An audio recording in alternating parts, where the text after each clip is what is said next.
여러분 배트맨이라고 하는 영화 아시죠? 그 배트맨의 영화의 주 배경이 되는 곳은 고담시티라고 하는 지역입니다. 그 영화 배트맨에 나오는 고담시티의 배경이 된 도시가 어딘지 여러분 혹시 아십니까? 미국의 가장 번화가 뉴욕입니다. 미국 뉴욕이 범죄와 음란함과 타락의 도시로 대변되는 고담시티의 배경이 되었다는 것은 놀라운 이야기죠. 실제로 그러했습니다. 1990년대 미국의 뉴욕은요, 연간 4만 건의 범죄가 일어나는 범죄 도시였습니다. 실제 통계가 그렇습니다. 그래서 미국의 뉴욕을 방문하는 관광객들이 가장 조심해야 하는 일은 바로 지하철 타는 일이었다고 합니다. 강력 범죄가 가장 많이 일어나는 도시, 바로 그 도시가 미국의 가장 번화가였던 뉴욕이라고 한다면 여러분 믿으시겠습니까? 이건 실제 있었던 이야기입니다. 1994년도인가요?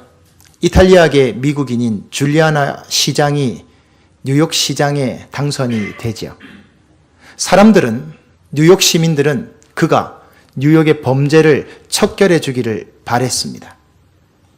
그러나 뜻밖에도 그가 가장 중점적으로 벌인 일이 무엇인지 아십니까?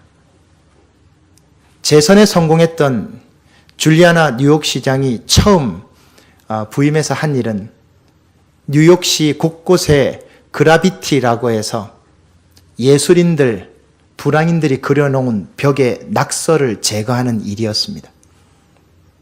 뉴욕 시민들은 비난을 퍼부었습니다. 범죄를 소탕하라고 뉴욕 시장을 만들었더니 소방관들과 경찰관들과 공무원들을 대동해서 벽에 낙서를 지우고 있다고 뉴욕 시민들은 비난을 퍼부었죠. 줄리아나 시장은 아랑곳하지 않고 그 일을 계속합니다. 놀라운 일이 벌어지죠. 낙서가 사라진 뉴욕에 점점 더 치안이 안정되기 시작하더니 정상적인 도시의 기능으로 돌아와서 지금까지 뉴욕의 면모를 유지하고 있습니다. 공화당이 대세를 이루는 뉴욕에서 민주당 출신으로 2번의 재선을 했다고 그러면 이것은 굉장히 입지적인 일입니다. 한때 대선까지 나간다는 말이 있었지만 여러 가지 일들이 있어서 나가지 못했죠. 낙서라고 하는 것은 단순한 벽에 칠하는 것이 아닙니다. 단순히 벽을 더럽히는 게 아닙니다. 그 낙서 하나를 통해서 엄청나게 파생되는 많은 일들이 있음을 본 것이죠. 이것을 가리켜서 범죄 심리학 이론으로 깨진 유리창 이론이라고 합니다. 이 깨진 유리창 이론이 무엇이냐?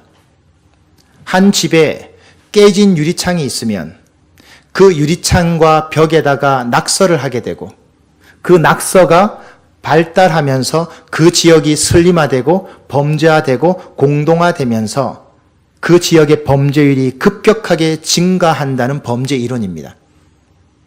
그래서 빨리 깨진 유리창은 갈아 끼우라고 하죠. 줄리아나 시장은 그 사실을 잘 알고 있었던 것입니다. 작은 일을 방치하면 그것은 반드시 큰 일로 연결되어서 큰 것을 잃어버리게 된다는 뜻이죠. 반죽을 부풀게 하는 것은 많은 누룩이 아닙니다. 반죽을 부풀게 하는 것은 작은 누룩이죠. 많은 말을 해서 문제가 되는 것이 아니라 작은 혀를 관리하지 못해서 문제가 되는 것입니다. 이스라엘 백성들이 광야에 나가서 1세대가 사막 땅에서 전멸할 수밖에 없었던 것은 그들의 작은 불평이 우상 숭배로 연결되어졌기 때문이고, 잠언서와 아가서에 나오는 말씀과 같이 포도원을 허무는 것은 맹수와 같은 큰 짐승이 아니라 작은 여우라고 하는 사실을 놓치고 있기 때문입니다. 작은 틈을 통해서 벌어진 문제들은 여러 가지 우리의 공동체를 위협할 수 있는 거죠. 혹시 여러분의 삶에 깨진 유리창은 없습니까? 혹시 여러분의 가정에 여러분의 직장에 그리고 우리 교회에 여러분의 사업장에 깨진 유리창 있다면 빨리 갈아야 합니다. 예수님께서 대부분 생활을 하셨던 지역은 갈릴리입니다. 예수님은 이곳에서 당신의 전 생애의 전부를 보냈다고 해도 과언이 아닙니다. 특별히 갈릴리라고 하는 것은 가난한 사람들이 많이 모여 사는 동네였습니다. 땅은 비옥해서 농사를 지으면 잘 되었지만 땅 주인은 외지에 따로 있고 갈릴리 사람들은 대부분 다 소작농이었습니다. 그리고 고기를 잡아서 하루 벌어 하루 생활해야 되는 가난한 서민들이었죠. 따라서 이들은 가장 중요한 관심사가 먹고 사는 문제였습니다. 어떻게 해야 하루를 먹고 살 것인가 하는 것이 가장 큰 그들의 고민이었죠. 그래서 이들은 먹고 사는 문제에 매달릴 수밖에 없었습니다. 그 상황에서 오늘 저와 여러분이 읽은 본문의 말씀, 예수님께서 갈릴리 사람들에게 주신 것입니다. 그 시대나 오늘날이나 특별히 다르지 않는 것 같습니다. 오늘날 저와 여러분의 최대 관심사가 무엇입니까? 먹고 사는 문제 아닙니까? 모든 것이 통하는 말이 있죠. 그거 돈 되나? 그거 밥 먹여주나? 이게 모든 생활의 기준이 되었습니다. 틀리지 않죠. 하늘을 바라보는 것보다 땅을 바라보면서 사는 시간이 훨씬 더 많아졌습니다. 그만큼 우리에게도 이 의식주 문제, 생활 문제는 절박한 문제이기 때문이죠. 그런데 오늘 말씀에 예수님께서요, 더해주는 인생 되게 해주시겠다라고 우리에게 말씀하십니다. 내 힘으로 살아가는 인생이 아니라 주님의 은혜로 사라지는 인생 되게 하시겠다는 말씀입니다. 이것은 굉장히 큰 차이입니다. 살아가는 것과 사라지는 것은 엄청난 차이입니다. 결코 간단한 문제가 아니라는 거죠. 그렇다면 오늘 예수님 말씀 가운데 살아가는 인생이 아니고 사라지는 인생, 더하기 인생은 어떤 것일까요? 그 더하기 인생을 위해서 우리가 무엇을 갖추어야 할까요? 무엇을 해야 할까요? 오늘 그 말씀을 좀 생각해 보도록 하겠습니다. 더하기 인생의 첫 번째 모습은요, 염려하지 말라는 겁니다. 31절 말씀을 보십시오. 31절에 주님께서 뭐라고 말씀하십니까? 그러므로 염려하여 이르기를 무엇을 먹을까, 무엇을 마실까, 무엇을 입을까 하지 말라, 이 말입니다. 예수님께서는 사람들의 관심사를 알고 계셨습니다. 여러분, 우리의 관심사가 뭡니까? 무엇 먹지? 무엇 입지? 그게 최고의 관심사입니다. 여러분, 이 관심사가 잘못되진 않았어요. 틀리진 않았어요. 그러나 예수님께서는요, 하나님의 자녀들이 먹고 사는 문제에 매달려서 사는 것을 원치 않으셨습니다. 하나님의 자녀들이 세상 사람들처럼 먹고 사는 일에 시간을 빼앗기고요, 모든 것을 쏟아부으면서 그런 삶을 사는 것을 원치 않으셨다는 말씀입니다. 그래서 뭐라고 말씀하셨죠? 염려하면서 무엇을 먹고 무엇을 마시고 무엇을 입을까 염려하지 말라고 하신 거예요. 이건 무슨 뜻입니까? 먹고 사는 일에 매달리기 시작하면 하나님께 집중할 수가 없어요. 여기에 매달리기 시작하면요, 하나님께 집중하는 힘이 작아져요. 여러분 다 경험하셨잖아요. 여러분, 염려라고 하는 말의 원래 뜻은요, 분열시킨다, 나눈다는 뜻입니다. 먹고 사는 일로 염려하기 시작하면요, 믿음이 나누어져요. 믿음이 분열돼요. 믿음이 쪼개져서요, 하나님을 향해서 힘을 발휘할 수 없게 돼요. 결국 무엇이에요? 하나님 나라를 물질적인 것과 세상적인 것 때문에 놓치는 거예요. 예수님은 동일한 말씀을 요한복음에서도 하십니다. 요한복음 14장 1절에 예수님께서 사람들에게 말씀하십니다. 너희는 마음에 근심하지 말라. 하나님을 믿으니 또 나를 믿으라. 그런데 여러분, 문장이 자연스럽지 않아요. 문장이 안 맞아요. 왜 안 맞을까요? 이 문장을 자연스럽게 바꾸면 이렇게 하면 문장이 맞아요. 돈 때문에 근심하느냐? 염려하지 말아라. 내가 돈을 주겠다. 그러면 문장이 맞아요. 그렇죠? 너희는 마음에 근심하지 말라. 돈을 주겠다. 건강을 주겠다. 명예를 주겠다. 그러니 근심하지 말라. 그러면 해결돼요. 그런데 그렇게 말씀하지 않아요. 마음에 근심하지 말라고 해놓고 하나님을 믿고 예수님을 믿기 때문이라고 못 박아버려서 말씀합니다. 문장이 틀렸죠. 우리가 수용하기 어려운 문장이에요. 이 말씀은요, 근심이 없는 상태를 말하는 게 아니에요. 근심이 없는 상태를 말하는 것이 아니고 하나님 때문에 근심하지 않겠다라고 하는 작정을 말하는 거예요. 이 차이를 여러분 잘 보셔야 돼요. 이렇게 생각하면 됩니다.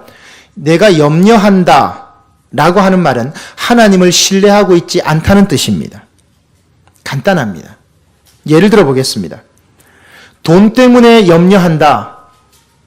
하나님보다 돈이 큰 거고, 직장 때문에 염려한다. 하나님보다 직장이 큰 것이며, 학교 성적과 학교 생활 때문에 염려한다. 그것은 하나님보다 학교 생활이 더 큰 거예요. 명예와 성공과 권력 때문에 염려한다. 그것은 하나님보다 그것을 더 크게 보고 있다는 뜻이에요. 이것은 신앙이 아니고 불신이에요. 근심이나 고민, 걱정이 없는 인생은 아무도 없죠. 그러나 믿음의 사람들은 근심하거나 걱정하지 않기로 작정한 사람들이에요. 이게 중요한 거예요. 여러분에게 권면의 말씀을 드립니다. 오늘부터 먹고 사는 일로, 먹고 사는 문제로 걱정하거나 근심하지 않기로 결정하십시오. 그런 은혜가 여러분에 있게 되시기를 주의 이름으로 축원드립니다. 그러면 저절로 더하기 인생 됩니다. 그 말은 내가 먹고 사는 것은 세상에 있는 것이 아니라 하나님에게 있다라고 하는 믿음의 고백이기 때문입니다. 다음으로 하나님께서 우리에게 더하기 인생을 위해서 말씀하시는 것은 먼저 하나님의 나라와 의를 구하라는 것입니다. 33절의 말씀을 보시기 바랍니다. 여기 먼저라고 하는 단어가 나오죠. 먼저라고 하는 말은 먼저가 있고 나중이 있다는 뜻입니다. 쉽게 말씀드리면 이런 겁니다. 1차적인 것이 있고 2차적인 것이 있어요. 1차적인 것이 중요하고요. 2차적인 것이 그 다음이에요. 그런데 1차적인 것과 2차적인 것을 바꾸어서는 안 된다라는 뜻입니다. 자, 세상에서의 1차적 목표는 뭡니까? 물질입니다. 명예입니다. 권력입니다. 성공입니다. 건강입니다. 부귀 영화입니다. 소위 말하는 대박나는 것입니다. 그게 1차적인 것입니다. 그러나 하나님이 볼 때는 그것은 1차적인 것이 아니라 2차적인 것입니다. 덤이라는 거예요. 덤. 물건 사면 덤으로 끼워주는 거 있죠? 그게 바로 2차적인 건데 문제는 뭡니까? 우리는 덤으로 주는 이것이 1차적인 것으로 알아요. 그래서 문제가 되는 거예요. 세상적인 것이 1차적인 거로 아는 거예요. 그러다 보니까 여기에 매달릴 수밖에 없게 되는 거예요. 근데 아니에요. 오늘 하나님 분명히 말씀하세요. 먼저가 있다. 이 먼저와 나중이 바뀌면 인생이 꼬이기 시작하는 거예요. 이 잘못되기 시작하는 거예요. 먼저가 무엇입니까? 하나님의 나라와 그의 의입니다. 그 다음은요, 세상적인 것입니다. 하나님께서는 믿음으로 살겠다라고 다짐하고 결정한 사람을 절대 굶기지 않습니다. 한 번도 그런 거 본 적 없습니다. 지금까지 믿음으로 살겠노라고 결정한 사람이 굶어 죽는 경우는 한 번도 본 적이 없어요. 하나님은 반드시 인생의 필요를 채우는 분입니다. 우리의 필요가 무엇인지 아시는 분입니다. 따라서 우리가 일회적이고 유한한 세상적인 것에 매달리는 것이 아니라 우리가 추구해야 할 것은 영원한 하늘의 은혜라고 하는 거죠. 이것은 마치 선물이 중요한 것이 아니라 선물 주는 사람이 중요한 것과 같은 것입니다. 선물 주는 하나님이 중요한 거지 선물은 중요한 게 아니라는 거예요. 여러분 청둥오리를 아시죠? 시베리아에서 날아오는 굉장히 날개 힘이 좋은 새입니다. 시베리아에서 우리나라까지 날아오니까요. 굉장히 날개 힘이 좋은 새죠. 우리나라의 겨울철에 많이 오지 않습니까? 근데 여러분 청둥오리가 사육이 가능하답니다. 청둥오리 농장에 가보면요. 울타리만 쳐져 있고 지붕이 없어요. 청둥오리는 방금 말씀드린 날개 힘이 굉장히 좋은 새입니다. 혹시 날아가지 않느냐고 물어보면 농장 주인은요. 걱정 없다고 합니다.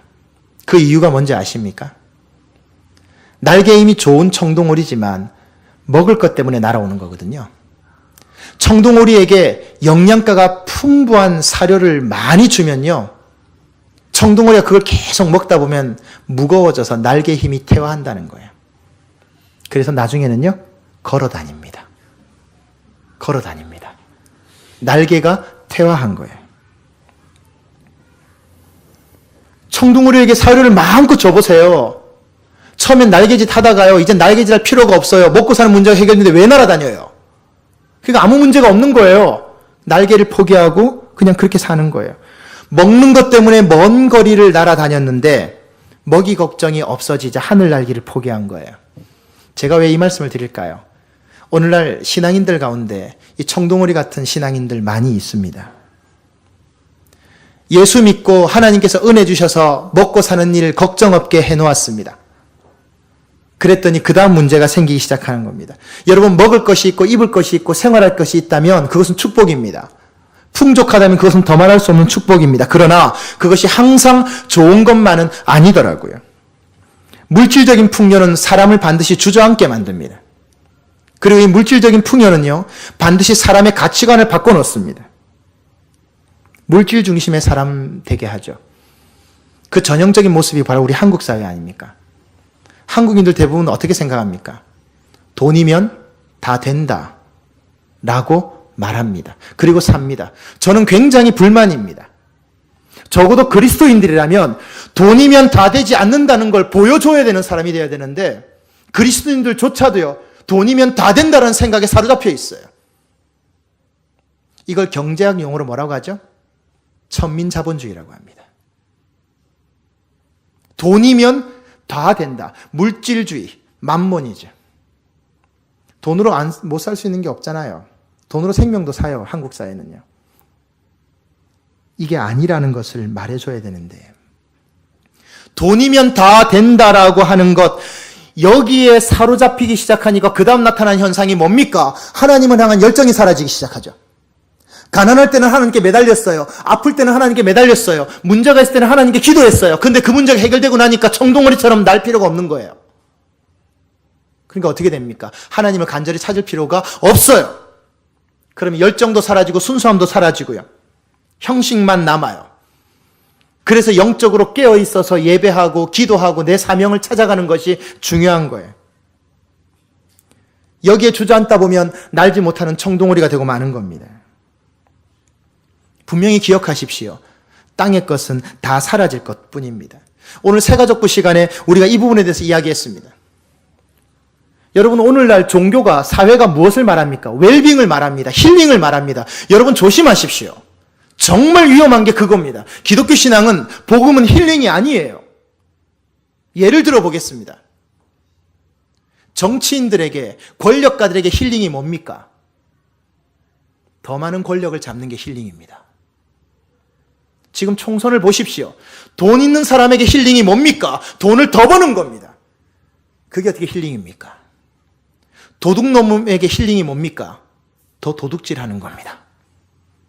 도둑질할 수 있는 힘을 주는 게 힐링이요, 도둑질할 수 있는 근거를 제공하는 게 힐링입니다. 이게 어떻게 진정한 회복입니까? 기독교 신앙의 복음은 뭡니까? 당신들 죄인이라는 거예요.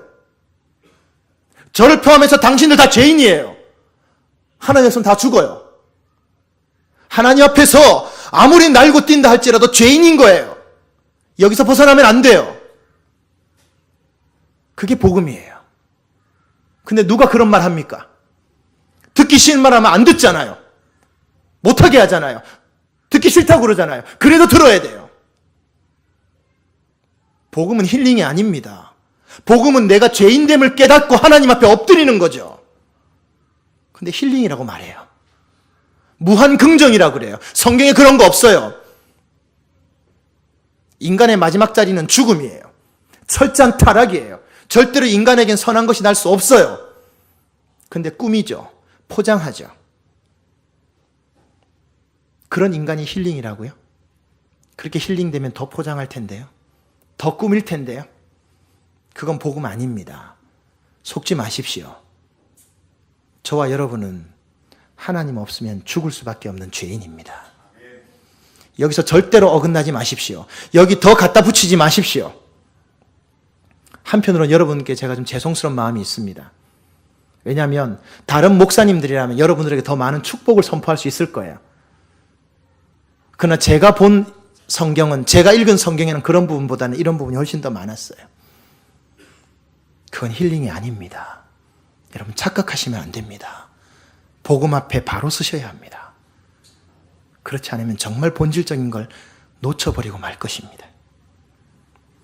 먼저 하나님 앞에, 먼저 하나님의 나라와 의를 구하십시오. 저절로 더하기 인생됩니다. 급한 것과 중요한 것 구분하십시오. 필요한 것과 원하는 걸 구분하십시오. 소유권과 사용권을 구분하십시오. 이거 헷갈리기 시작하면 하나님 앞, 세상적으로는 더하기 인생 될지 몰라도 하나님 앞에서는 마이너스 인생 되고 말 것입니다.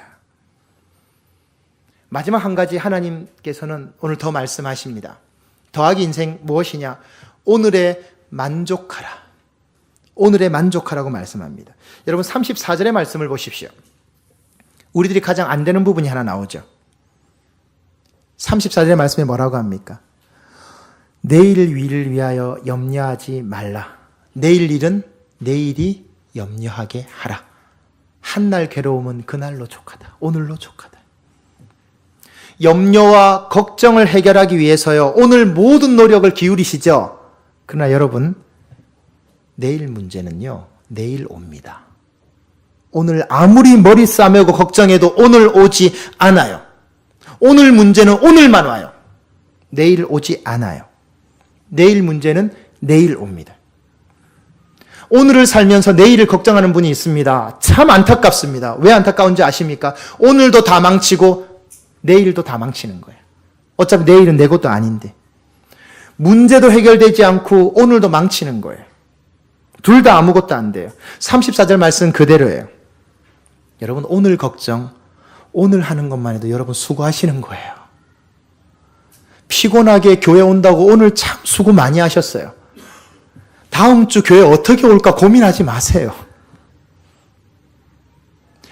내일 월요일 아침부터 시작되는 일을 지금 고민하지 마시라고요. 그건 절대로 해결이 안 돼요. 해결될 수도 없어요. 오늘 수고도 버거운데 왜 내일 걱정을 싸매고 계세요? 우리 사랑하는 학생 여러분, 시험 앞두고 있다고 고민하지 마세요. 오늘 주일을 즐기세요. 오늘 주일을 감사하고 지내세요. 내일 걱정하세요. 내일 닥쳐서 하세요. 그렇다고 공부하지 말란 뜻은 아니에요. 네.